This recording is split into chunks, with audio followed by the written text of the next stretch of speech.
Taste the Daily.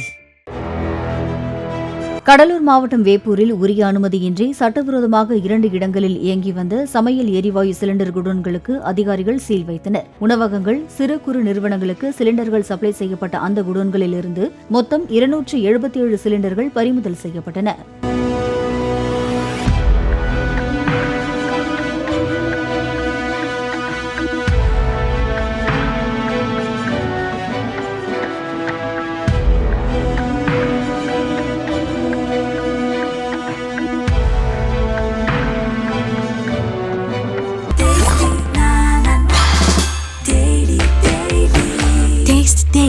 Taste the Daily.